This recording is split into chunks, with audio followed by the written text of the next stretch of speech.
The sun was just beginning to rise over the busy Chicago airport. People rushed through the terminals, pulling suitcases and checking their watches. Among them was a well-dressed man in his 40s, walking calmly toward Gate 17. His dark suit was perfectly pressed, and he carried a simple leather briefcase. But what nobody knew was that this ordinary-looking businessman had spent 15 years serving his country in the Air Force. Flight 821 to Miami was scheduled to leave at 8:30 a.m. The man found his boarding pass and joined the line of passengers waiting to board. A young mother struggled with her crying baby nearby. An elderly couple held hands as they shuffled forward. Business travelers typed on their phones, and families chatted excitedly about their vacations. Just another typical morning at the airport. "Welcome aboard," smiled the flight attendant as she checked his ticket. He nodded politely and made his way down the narrow aisle to row 12, seat A window seat. He preferred sitting by the window, a habit from his Air Force days when he liked to observe everything around him. After stowing his briefcase in the overhead compartment, he settled into his seat. The plane slowly filled with passengers. A college student with headphones took the middle seat next to him. An older gentleman in a golf shirt sat on the aisle. They exchanged brief nods and smiles, the universal language of airplane neighbors who would share the next 3 hours together.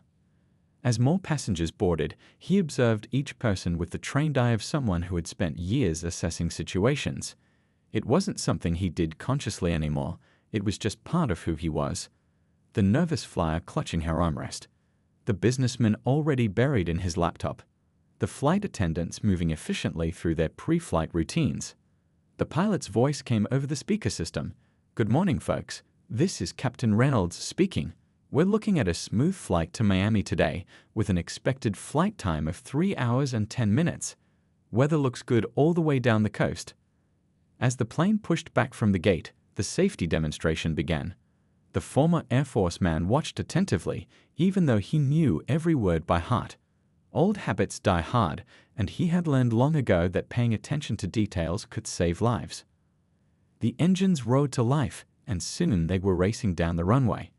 The familiar sensation of takeoff brought back memories of countless military flights, but he pushed those thoughts aside. This was supposed to be a simple business trip. He had a presentation to give in Miami, and he wanted to review his notes during the flight. Once they reached cruising altitude, the seatbelt sign turned off. Passengers began to relax, pulling out books, tablets, and snacks. The flight attendants started their beverage service. Everything seemed perfectly normal. He opened his briefcase and pulled out his presentation materials. The gentle hum of the engines and the soft murmur of conversations created a peaceful atmosphere. Outside the window, fluffy white clouds stretched as far as the eye could see. 20 minutes into the flight, he noticed something that made him pause. A man in the front of the cabin kept glancing around nervously. Another passenger near the back seemed unusually alert, checking his watch frequently. Most people wouldn't have noticed these small details, but his training had taught him to spot patterns and irregularities. He tried to focus on his work, telling himself he was probably overthinking things. After all, not every nervous passenger was a threat. Some people were just afraid of flying. But something in his gut told him to stay alert. The flight attendant approached with the drink cart. "Something to drink, sir?" "Just water, please," he replied with a smile. As she handed him the plastic cup, their eyes met briefly. She had kind eyes, the type that had probably comforted many anxious passengers over the years. Little did anyone know that this routine flight was about to become anything but ordinary. 30 minutes had passed since takeoff. The drink service was in full swing, and passengers were settling in for the long flight. Some dozed off, others watched movies on the small screens in front of them. The former Air Force man had just finished reviewing the first section of his presentation when everything changed. It happened so fast that most passengers didn't understand what was going on at first. 4 men, who had been sitting in different parts of the plane, suddenly stood up at the same time. They had been quiet passengers just moments ago, but now their faces were hard and determined. The leader, a tall man with a scar on his cheek, pulled something from under his jacket. "Everyone stay in your seats," he shouted. His voice was loud and commanding, cutting through the cabin noise like a knife. The other 3 men also revealed items they had somehow managed to bring on board.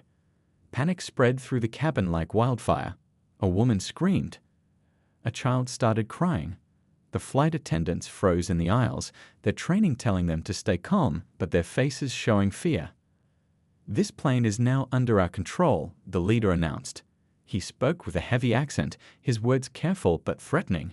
"If everyone cooperates, no one will get hurt." The former Air Force man remained perfectly still in his seat, but his mind was racing. His training kicked in automatically. He counted the hijackers, 4 of them. He noted their positions, 1 at the front, 1 at the back, and 2 in the middle of the plane. He observed their behavior, looking for signs of training or experience. These weren't professionals, he realized. Their movements were too nervous, too uncoordinated. They kept looking at each other for reassurance. Real professionals would have been smoother, more confident. This was likely their first attempt at something like this. "We want $5 million, the leader continued, walking slowly down the aisle, "and safe passage to a country where we cannot be arrested. Until our demands are met, this plane goes where we say." The hijackers ordered the flight attendants to collect all cell phones and electronic devices. Passengers reluctantly handed over their phones, tablets, and laptops. Fear hung heavy in the air. One of the hijackers, younger than the others and clearly nervous, was assigned to watch the middle section of the plane. He paced back and forth, trying to look threatening but mostly looking scared. The former Air Force man noticed how the young hijacker held his weapon, incorrectly, dangerously. This one had probably never handled such a thing before. An elderly woman in the row ahead began to hyperventilate. "Please," she gasped, "I need my medication. It's in my bag." The leader stormed over. "No one moves. No one gets anything." "She needs her medicine," a brave flight attendant spoke up. "Please, she could have a heart attack." The leader hesitated, then roughly grabbed the woman's bag and threw it at her. "Be quick about it." The former Air Force man watched everything carefully. He noticed how the hijackers communicated, a mix of English and another language. He recognized certain words and phrases from his time serving overseas. These men were far from home and far out of their depth. Time seemed to slow down. Every movement, every word, every detail became crystal clear to him. He knew he had to wait for the right moment. Acting too soon could endanger everyone. But he also knew that amateur criminals were often the most dangerous, unpredictable, and prone to panic. The pilot's voice came over the intercom, shaky but trying to sound calm. "Ladies and gentlemen, please remain seated and follow all instructions. We are dealing with the situation." The leader laughed coldly. "Yes, you better deal with it properly, Captain. Remember, we are watching everything you do." As the initial shock began to wear off, the reality of the situation settled over the passengers. They were trapped at 35,000 feet with 4 armed men who seemed increasingly agitated. And somewhere in row 12, a former Air Force serviceman was quietly planning his next move. An hour had passed since the hijacking began, and the atmosphere in the cabin was growing more tense by the minute. The initial shock had worn off, replaced by a heavy silence, broken only by occasional sobs and whispered prayers. The hijackers were becoming more agitated, their inexperience showing in every nervous gesture and harsh command. The leader paced up and down the aisle, his eyes darting from passenger to passenger. Sweat beaded on his forehead, and his hands shook slightly as he gestured with his weapon.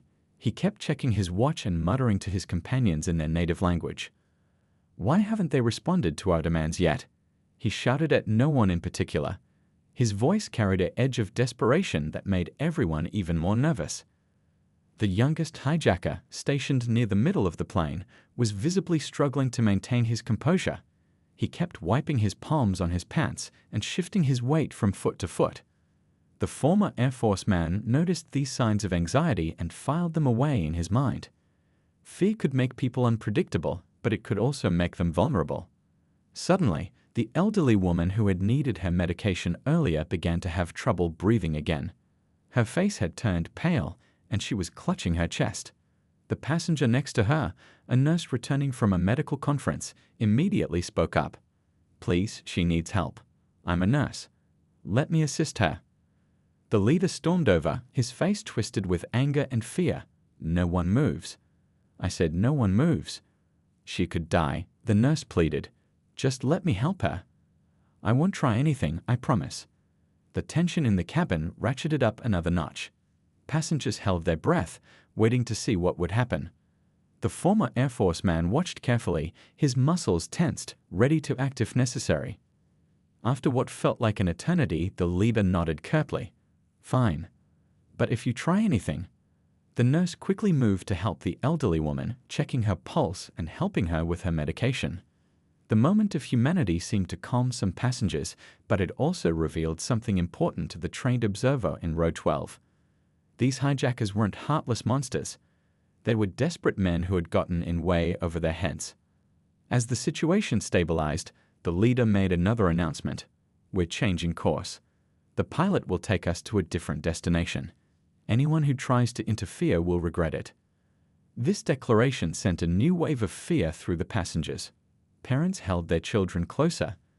Business travelers exchanged worried glances. The flight attendants, who had been trying to keep everyone calm, looked at each other with growing concern. The former Air Force man noticed something else during this commotion. The young hijacker guarding his section had poor weapon discipline. He kept his finger on the trigger, a dangerous mistake that even basic training would have corrected. When he walked past row 12, the former serviceman also noted the specific model of the weapon, one he had extensive experience with during his military career. Time was becoming critical. The longer the situation continued, the more likely someone would get hurt. The hijackers were growing more nervous by the minute, and nervous people made mistakes. But mistakes with weapons could be fatal. A young mother with a baby tried to stand up to get a bottle from the overhead compartment. Before anyone could stop her, one of the hijackers rushed over, shouting at her to sit down. The baby started crying loudly, adding to the chaos. The former Air Force man continued his silent observation.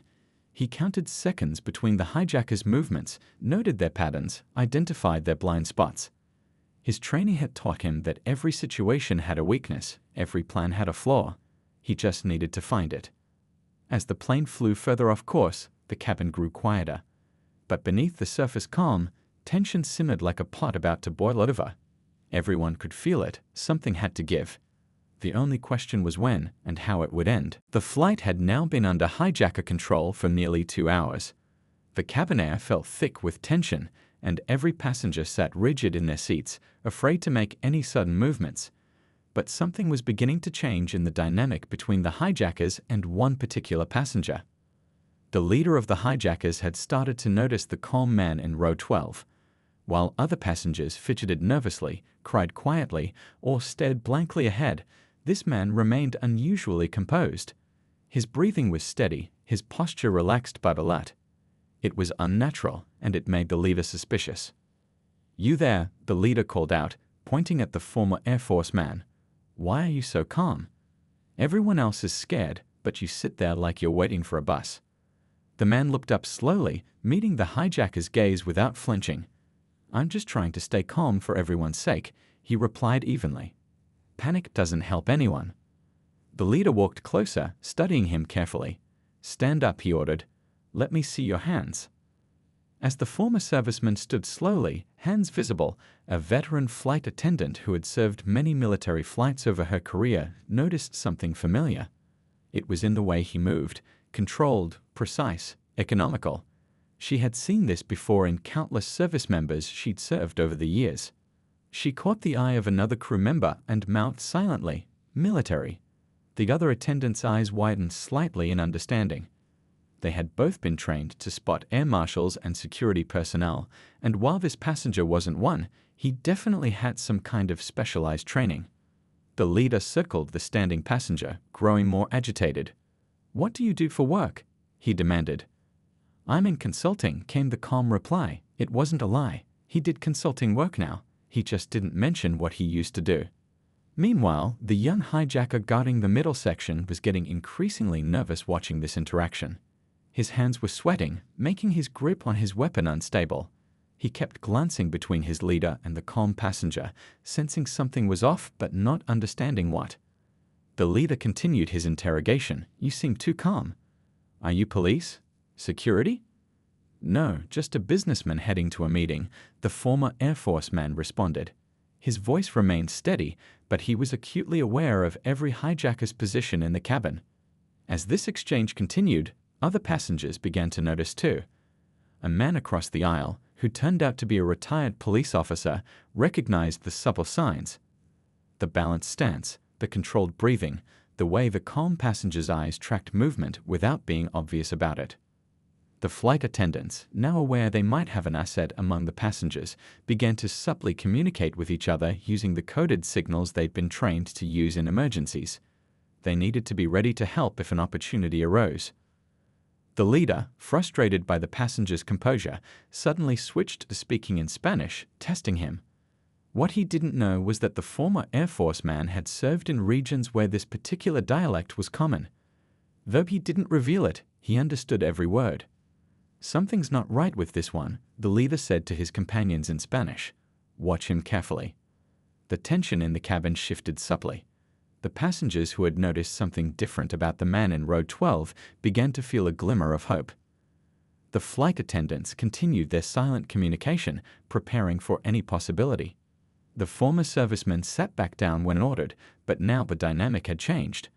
The hijackers were watching him more closely, but so were the crew and several passengers. Alliances were forming silently, invisibly, as people recognized that they might have a chance. The leader returned to the front of the plane, but kept glancing back at row 12. He had sensed something but couldn't quite figure out what. His instincts told him this passenger was dangerous, but he had no idea just how right he was. The situation reached a critical point when the hijackers decided to force their way into the cockpit. They had grown impatient waiting for their demands to be met, and panic was beginning to override whatever plan they had originally made. "Open this door now," the leader shouted, banging on the reinforced cockpit door. "Open it, or we start hurting passengers." The pilots, following their training, kept the door locked. This only made the hijackers more agitated. They began arguing among themselves in their native language, their voices rising with frustration and fear. During this moment of chaos, the former Air Force man saw his opportunity. The young hijacker guarding the middle section had become distracted by the commotion at the front of the plane. He was watching his leader instead of the passengers, a critical mistake. The former serviceman made eye contact with the retired police officer across the aisle. No words were needed. Both men understood what was about to happen. He then glanced at a muscular passenger 2 rows back, who nodded slightly. This man, it turned out, was a martial arts instructor who had been quietly observing and waiting for the right moment. The flight attendants, who had been watching for any signal, noticed the supple communication between passengers. They prepared themselves to assist in whatever way they could, even if it meant just keeping other passengers calm during what was about to unfold. Everything happened in seconds. As the young hijacker walked past row 12, still distracted by the drama at the cockpit door, the former Air Force man moved with lightning speed and precision.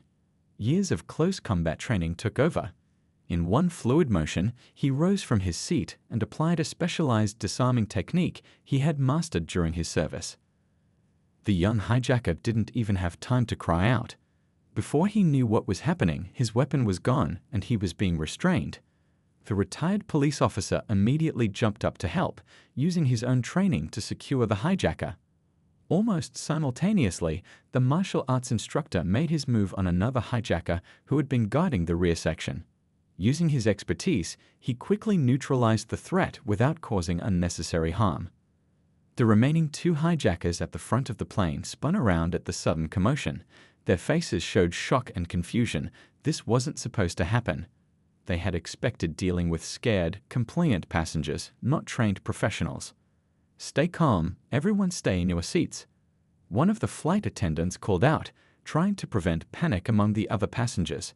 Some people gasped, others ducked down in their seats, but most remained surprisingly composed, sensing that help had finally arrived. The former Air Force man, now in possession of a weapon, moved swiftly but carefully up the aisle. His military training was evident in every step. He kept low, used seatbacks for cover, and maintained constant awareness of everyone's position. "Drop your weapons," he commanded in a voice that carried years of authority. "This is over. You're surrounded and outnumbered." The 2 remaining hijackers looked at each other in panic. They could see their companions had been subdued. They could see the determination in the eyes of the man approaching them, and they could feel their plan crumbling around them. One of them made a desperate move, trying to grab a nearby passenger as a shield, but the flight crew, who had been waiting for just such an attempt, acted quickly. A flight attendant bravely struck the hijacker's arm with a coffee pot, causing him to lose his grip. In the confusion that followed, the former serviceman and his impromptu team of helpers moved decisively. Working together with the precision of people who understood the stakes, they'd managed to disarm and restrain the remaining hijackers without anyone getting seriously hurt. The entire confrontation had lasted less than 3 minutes. As the last hijacker was subdued, a collective sigh of relief swept through the cabin. Some passengers began to cry, others hugged strangers sitting next to them, and a few even started to applaud. The cabin fell into an eerie silence after the initial confrontation. 3 hijackers were now restrained, but the leader, the most dangerous of them all, had managed to retreat to the back of the plane. In a desperate move, he grabbed a young mother and her small child, using them as human shields. "Stay back," he shouted, his voice cracking with fear and rage. "Stay back or they get hurt." The mother clutched her child tightly, tears streaming down her face as her little one whimpered in confusion and fear. The former Air Force man stopped his advance, raising his hands slightly to show he wasn't threatening. His mind raced through his hostage negotiation training. This was the most dangerous moment, a cornered criminal with nothing to lose. "Listen to me," he said calmly, taking a careful step forward. "You don't want to hurt them. This can end peacefully." To everyone's surprise, he then switched to Spanish, speaking in the same dialect the hijackers had been using. "Think about your family," he said. "Think about your mother. Would she want you to hurt a child?" The leader's eyes widened in shock. He hadn't expected anyone on the plane to understand their language. This momentary confusion was exactly what the former serviceman was counting on. "You're far from home," he continued in Spanish, his voice gentle but firm. "You made a mistake, but it doesn't have to end badly. Let them go, and we can talk about this." The flight attendants, working in perfect coordination, began to create subtle distractions. One dropped a service cart with a loud clang. Another started speaking loudly to passengers, drawing attention away from the standoff. They had trained for scenarios like this, though they'd hoped never to use that training. The leader was visibly sweating now, his grip on the weapon shaking. He kept looking around, realizing he was completely alone. His partners were all subdued, and he was surrounded by passengers who were no longer cowering in fear. "What's your name?" The former Air Force man asked in Spanish, taking another small step forward. "I'm just a passenger like everyone else here. We all want to go home to our families." The question seemed to catch the hijacker off guard. For a moment, his expression softened and the weapon lowered slightly. It was a critical moment of human connection in the midst of chaos. The young mother, showing incredible bravery, began to speak softly to her child, calming the little one down. Her soothing voice seemed to affect the hijacker too, reminding him of his own humanity. Sensing the moment was right, the former serviceman made his move. But instead of using force, he used psychology. "Your mother is probably worried about you right now," he said in Spanish. "She doesn't know where you are or what you're doing. Is this what she raised you to be?" The words hit home. The hijacker's resolve visibly crumbled. His shoulders sagged, and the weapon dropped lower. In that split second of vulnerability, 3 things happened simultaneously. The flight attendant nearest to the hijacker threw a blanket over his head, temporarily blinding him. The mother, following some instinct, twisted away with her child, dropping to the floor. And the former Air Force man closed the distance with incredible speed. Using a technique from his special operations training, he disarmed the leader in one smooth motion. The weapon clattered to the floor as the hijacker was quickly restrained by several passengers who had been waiting for their chance to help. As the last hijacker was secured, the cabin erupted in a mixture of cheers, tears, and relieved laughter. The young mother hugged her child tightly, then looked up at her rescuer with gratitude that needed no words. The former serviceman simply nodded to her, then turned to check on the other passengers. His job wasn't done until everyone was safe. The flight attendants moved quickly through the cabin, checking on passengers and providing comfort where needed. "Ladies and gentlemen," the captain's voice came over the intercom, steady but emotional. "The situation is now under control. We'll be making an emergency landing shortly." The plane touched down on the emergency runway with unusual smoothness, as if even the aircraft itself was relieved the ordeal was over. Fire trucks and police vehicles lined the tarmac, their lights flashing in the early afternoon sun. As soon as the wheels hit the ground, a collective sigh of relief swept through the cabin. The former Air Force man quietly returned to his seat in row 12, as if nothing extraordinary had happened. He straightened his tie, picked up his briefcase from under the seat, and waited patiently like any other passenger. Several people tried to thank him, but he simply nodded and smiled, deflecting their gratitude. "You saved us all," whispered the elderly woman whose medical emergency had revealed the hijackers' inexperience. "You're a hero." "We all work together," he replied softly. The crew, the other passengers who helped, everyone played their part. As the plane came to a stop, law enforcement officers boarded quickly. They took custody of the 4 hijackers, who now looked defeated and frightened rather than threatening. The FBI agents who followed were thorough but efficient, taking statements from passengers and crew. When they reached row 12, the lead agent paused. "Sir, we'll need to speak with you in detail about what happened here today." "Of course," the former serviceman responded calmly. "I'm happy to help in any way I can." It wasn't until hours later, after extensive interviews and investigations, that the full story began to emerge.